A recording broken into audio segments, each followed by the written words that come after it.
오늘 뉴스 시청 환영합니다. 건강하고 행운이 가득하시길 바랍니다. 구독과 알림 설정하시면 핫한 뉴스를 절대 놓치지 않습니다. 진짜 손흥민과 가짜 손흥민의 대결이었다. 토트넘의 예비 수비수 라도 드라곤이 레류 드래곤이 가 유럽 선수권 대회에서 미친 활약을 펼쳤고, 토트넘 감독 엔지 포스테콜로에게 자신의 기량을 강력히 호소해 현지 팬들을 경악해 했다. 토트넘은 행복하다. 이번 경기를 지켜보던 일부 팬들은 드라고니가 이 정도 수준인지 전혀 몰랐다고 하며, 그가 토트넘에서 열심히 일한 6개월 동안 이탈리아보다 수비력이 훨씬 더 좋아졌다고 평가했다. 팬들은 세계적인 수준의 선수들이 있는 B클럽이 그들이 없는 클럽보다 새로운 선수를 공급할 가능성이 더 높다고 가정합니다. 오늘 경기를 마친 루마니아의 드라고니는 상대인 우크라이나의 진첸코보다 훨씬 뛰어나다는 평가를 받고 있다. 제2위 손흥민으로 주목받는 무드리크는 많은 팬들의 궁금증을 자아내고 있는 경기에서 두 사람이 격투하는 모습을 통해 손흥민의 존재감을 엿볼 수 있다는 다소 이상한 분석이다. 풋볼 매거진에서 상황을 좀 더 자세히 살펴보자면, 루마니아 대표팀의 센터백 드라고니가 117일 독일 미넨에서 열리는 우크라이나와의 유로 2024 조별리그 2차전 선발 출전자로 선정됐다. 푸스발 경기장 레나 미넨은 90분 풀타임을 소화하며 홈팀을 3에서 0으로 놀라운 승리로 이끌었고, 이는 유럽 축구계의 많은 주목을 받고 있다. 루마니아와 맞붙는 우크라이나의 경기가 기대되는 경기였다. 약간의 우위를 점하고 있었지만 득점이 오픈되자 상황은 완전히 달라져 많은 축구 전문가들이 몰려들었다.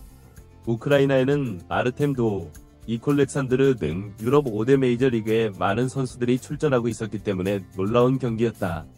진첸코, 안드리 루닌, 첼시의 왼쪽 윙어 모드리치가 모두 등장했고, 우크라이나는 루마니아를 상대로 쉽게 승리했다. 많은 유럽 축구 매체들은 이적 웹사이트인 트랜스퍼마켓에 따르면 우크라이나 팀의 총 시장 가치가 3억 7,900만 유로, 약 3억 7,900만 유로에 달할 것으로 예측하고 있다. 루마니아 9,213유로 보다 4배 이상 비싸기 때문에 우크라이나에는 비싼 선수들이 있습니다. 특히 BBC 패널에 참여한 우크라이나 좌파 무드릭에 대해서는 더 많은 지적이 있는 것이 사실이다. 경기 생중계에서는 포체티노가 차기 손흥민으로 윙어를 칭찬했다고 전했다. 방송을 지켜보던 일부 전문가들은 윙어로 성장한 손흥민이 생각한 이유를 말했다. 손흥민이 무드릭을 보면 무드릭이 손흥민과 플레이 스타일이 매우 비슷하기 때문이다. 손흥민처럼 양손잡이가 있고 얼굴 속도도 매우 빠르다. 나이라가 말했다. 그의 가장 큰 장점은 무한한 성장 잠재력을 갖고 있다는 점이다. 우크라이나의 무드릭을 막는 루마니아 수비를 담당하는 선수는 드라구니 센터백의 선발 라인업에 이름을 올린 센터백 후보 라도 드라구니이다. 그는 이탈리아 세리에 A에 합류한 빠른 왼발 센터백입니다. 레프트백과 센터백을 동시에 뛸 수 있으며 키 190cm에 달하는 탄탄한 체격을 갖고 있다. 그날 바이엘은 헨의 제안을 거절했고, 이적 전문가들은 드라고니의 토트넘 이적 결정을 이해할 수 없었다. 이상한 결정이라고 생각했지만 일부 전문가들은 드라고니가 토트넘으로 이적을 결정한 이유를 봤기 때문이라고 말한다. 리그는 세계 최고의 리그이며 그곳에서 그 잠재력을 인정받고 싶어합니다. 발전에 목말라 있다고 볼 수 있지만 무반 간드라는 지난 겨울부터 출전 시간 확보에 실패해 단 2경기만 선발 출전했다. 토트넘 소속이라 유로 204 원정길에 BBC에 출연한 패널리스트들로부터 그를 언급한 바 있다. 일관성이 부족해 경기 느낌에 문제가 있을 수 있다고 했고, 균열도 있을 수 있다는 전망이 나온다.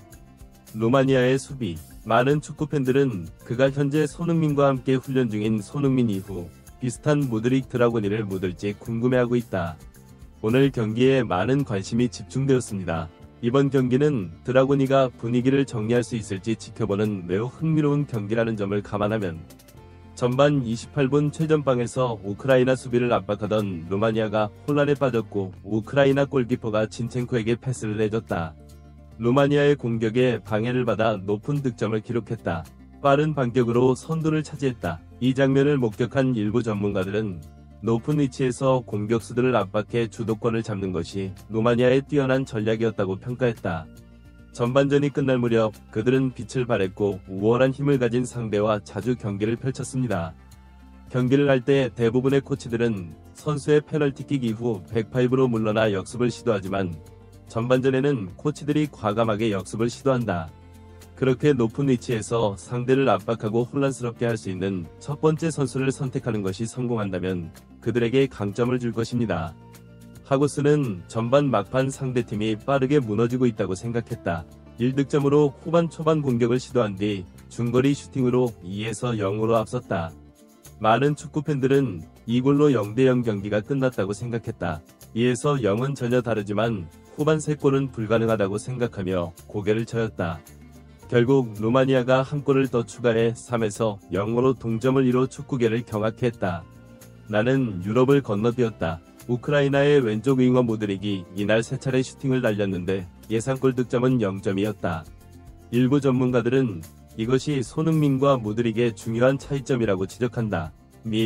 적극적인 선수 EP 하이라이트 전문가들은 손흥민이 양발을 모두 사용하지만 손흥민은 양발만 잘 쓰는 게 아니라고 지적한다. 대부분의 실제 리그 선수들은 양발을 모두 사용합니다. 손흥민이 다른 선수들과 다른 점은 골문 앞의 디테일에 대한 관심입니다. 즉, 손흥민은 유럽 상위 5개 리그에서 오른발로 골의 거의 절반을 넣은 유일한 공격수입니다. 그리고 왼발 슛. 손흥민이 드리블하며 역습을 가하자 상대 수비진이 모두 손흥민을 막아냈다. 대부분 손흥민은 혼자였고 이때 손흥민은 슛 각도를 계산했다. 손흥민은 아주 어릴 때부터 아버지로부터 공을 차는 법을 배웠다고 말했다.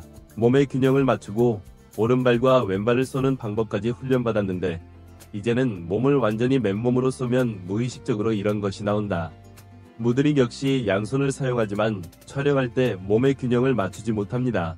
그래서 골도 넣지 못하고 의사결정 능력도 좋지 않았다. 손흥민은 어릴 때 연습만으로 정상에 올랐다고 할 수 있지만 재능이 없으면 연습까지 했다. 100년 후에도 그는 손흥민과 같지 않을 것이다. 이날 우크라이나의 공격 라인을 이끄는 루마니아의 중앙 수비수 드라고니가 묻혔다고 지적했다. 반년 동안 정규 경기에 출전하지 못한 선수가 이렇게 통곡의 벽이 되었다는 것은 놀라운 일이다. 다른 전문가들은 토트넘의 훈련량은 실제 경기를 방불케 하고 경쟁을 벌이는 수준임을 짐작할 수